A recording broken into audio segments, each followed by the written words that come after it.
A'udzubillahi minasyaitonirrajim. Bismillahirrahmanirrahim.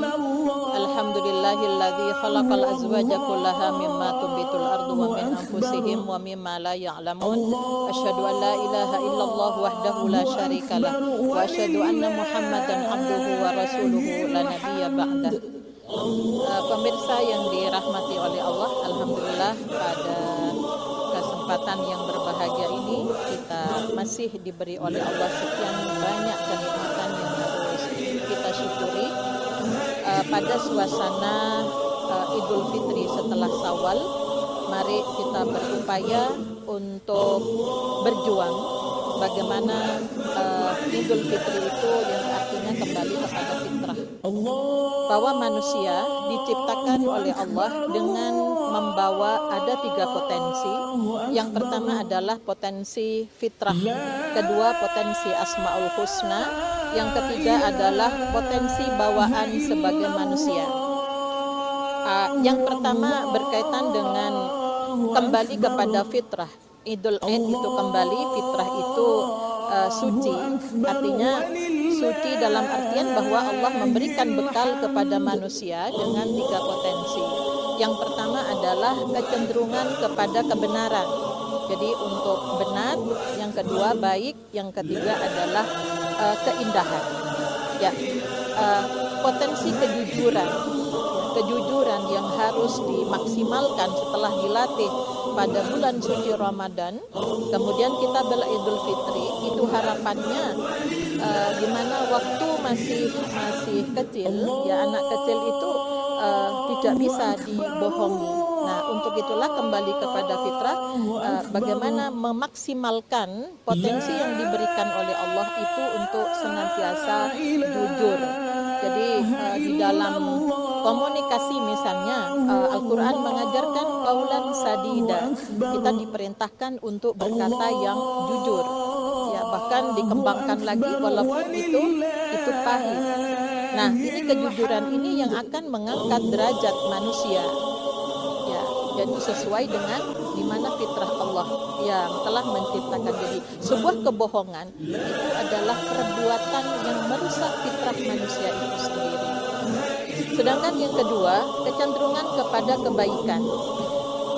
Ya, jadi keinginan untuk berlaku baik, diperlakukan baik oleh semua orang itu menjadi potensi yang ada pada semua manusia.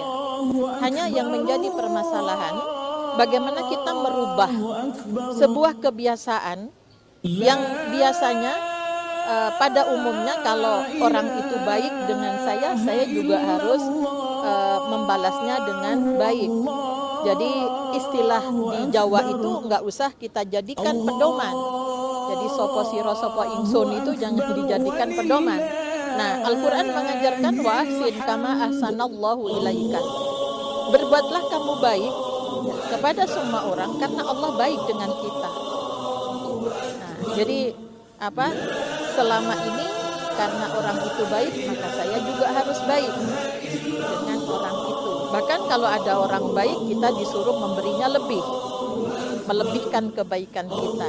Tapi bagaimana kita merubah kebiasaan kita, ya pola pikir kita bahwa kalau kita itu berbuat baik karena Allah yang baik, ya, sehingga kita tidak mengharap lagi balasan kebaikan dari orang yang telah kita tolong di dalam kehidupan ini.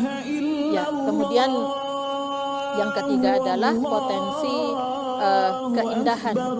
Jadi manusia itu cenderung kepada keindahan yang tentunya tidak suka yang kotor-kotor. Namun yang menjadi permasalahan, kalau potensi fitrah berkaitan dengan kebenaran, tentang kejujuran, ya jadi kalau manusia itu semua tidak suka kalau ada orang lain yang membohongi dirinya, apalagi yang bohong itu keluarga dekatnya, orang kepercayaannya. Itu yang menunjukkan bahwa manusia itu memiliki potensi bahwa manusia nggak suka kebohongan. Nah, yang menjadi masalah tidak suka dibohongi, tapi suka membohongi orang lain. Nah, ini yang dilatih di dalam ibadah Ramadan. Kemudian ada orang yang bagaimana orang itu baik kepada diri saya, tapi dirinya tidak berupaya untuk baik kepada orang lain. Bahkan misalnya keindahan, ya, suka yang bersih. Kalau kita lihat ya jamaah haji itu orang baik-baik semua. Tapi kita lihat bagaimana toilet yang ada di bandara, yang ada di Arafah, yang ada di Mina, ya, berkaitan dengan yang ada di hotel di Makkah, ya, itu tentunya karena apa? Tidak bercampur dengan orang yang tidak beragama. Tentunya mereka adalah orang yang telah mencapai tingkatan tinggi ke dalam keimanan. Bekal mereka adalah takwa. Tapi nampaknya ya mereka suka yang bagus, yang bersih, tapi tidak suka membersihkan. Ya, jadi untuk itulah karena Allah itu memberikan kebaikan-kebaikan kepada manusia. Marilah bagaimana kita bisa berbuat baik. Ya, jangan sampai merusak yang namanya fitrah. Nah, itu makna Idul Fitri, artinya kembali. Jadi kalau bahasa yang menjadi kebiasaan itu mudik, ya. Jadi mudiknya kita itu bukan mudik ke kampung saja, tapi ke mudik bagaimana bahwa Allah itu waktu kita lahir kullu mauludin yuladu alal fitrah. Ya, jadi Allah itu memberikan bekal yaitu potensi fitrah. Kemudian yang kedua, fitrah beragama. Fa'akim wajhaka lid-dini hanifa fitratallahi allati fataran nasa 'alaiha la tabdila li khalqillah. Allah tidak pernah menciptakan manusia ya yang tidak mengenal Tuhannya, yang tidak ada kecenderungan untuk beragama gitu ya. Jadi kalau kita lihat orang ketika hari raya semua pada sibuk untuk memperingati ya hari sampai mereka kerja susah payah. Tapi ya kalau kita lihat ya beragamanya yang tidak puasa, yang tidak sholat itu ya terjadi sehingga mereka itu meramaikan hanya bagaimana bersenang-senang di hari raya itu. Nah, ini yang tidak banyak dipahami. Idul Fitri itu mudiknya itu kemana? Harusnya mudik kembali kepada asal Allah menciptakan manusia. Karena apa? Allah menciptakan manusia itu potensi yang kedua yaitu Asmaul Husna. Ada petikan nama-nama Allah yang diberikan kepada manusia. Jadi kalau Allah itu memiliki sifat Ar-Rahman, Ar-Rahim, Ar-Rahman tidak akan bisa dimiliki oleh manusia, tapi Ar-Rahim ya. Jadi kasih sayang dengan silaturahim itu ya, yang punya rahim itu perempuan. Jadi bagaimana meningkatkan potensi itu untuk biasa menyayangi orang lain, bahkan juga menyayangi dirinya. Itu banyak yang tidak sayang pada dirinya. Jadi setelah dengan mabuk, kemudian dirinya jadi kehilangan ya kesadarannya, ya kemudian dengan melakukan perbuatan-perbuatan yang amoral, itu berarti potensi yang diberikan oleh Allah berupa Asmaul Husna, sikap menyayangi itu tidak dimaksimalkan. Ya, kemudian as-sabur.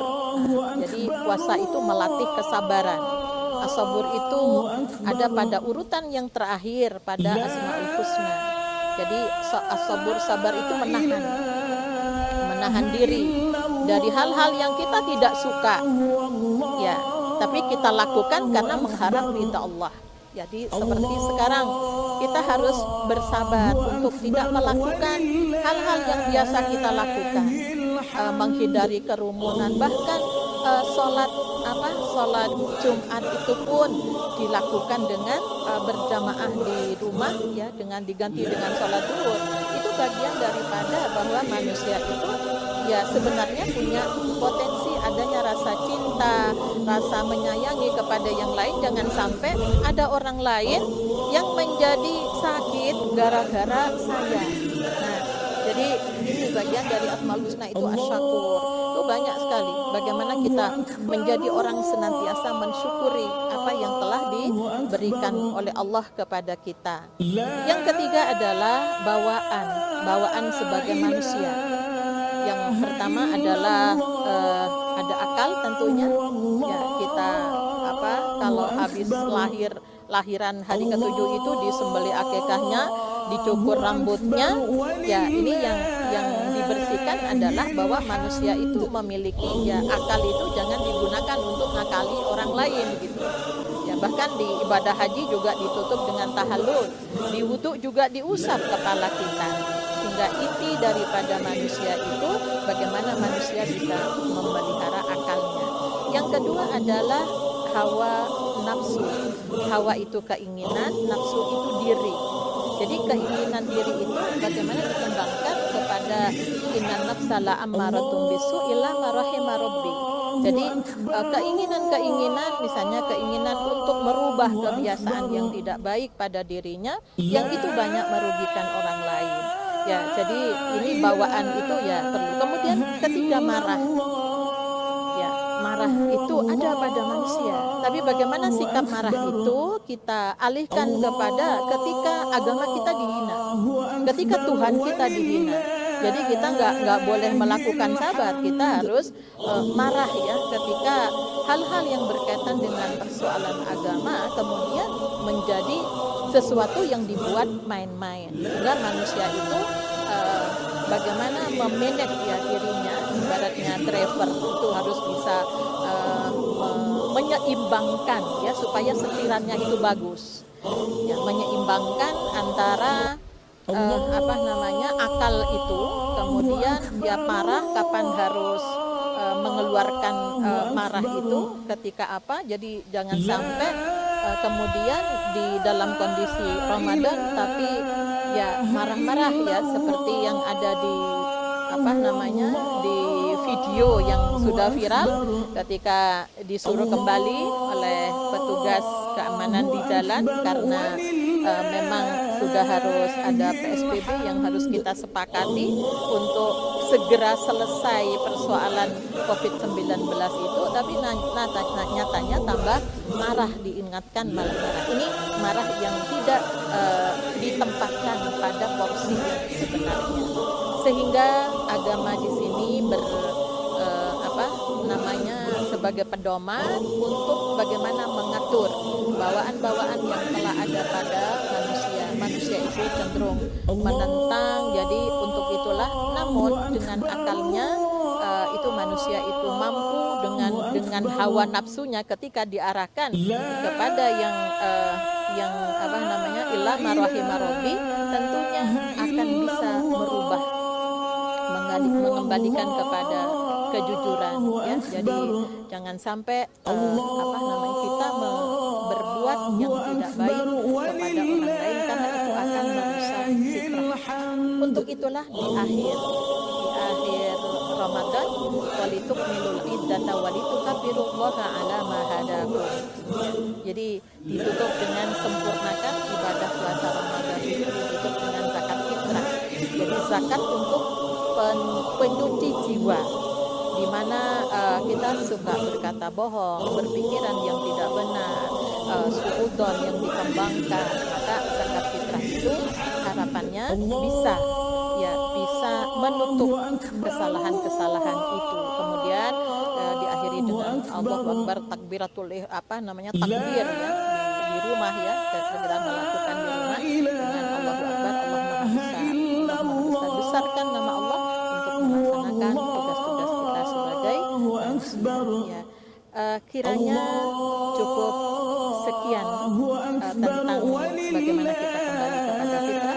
Mudah-mudahan kita berjuang di bulan Syawal dengan meningkatkan ibadah kita, kemudian kita lakukan puasa lagi, ibaratnya pesawat supaya landingnya itu bagus ya, tidak langsung terbakar ya. Jadi maka Allah mengajarkan setelah itu ada puasa Syawal untuk peningkatan. Akhirnya kita tutup nasrun minallah wa fathun qarib wa basyiril mu'minin walhamdulillahi rabbil alamin. Assalamualaikum warahmatullahi wabarakatuh.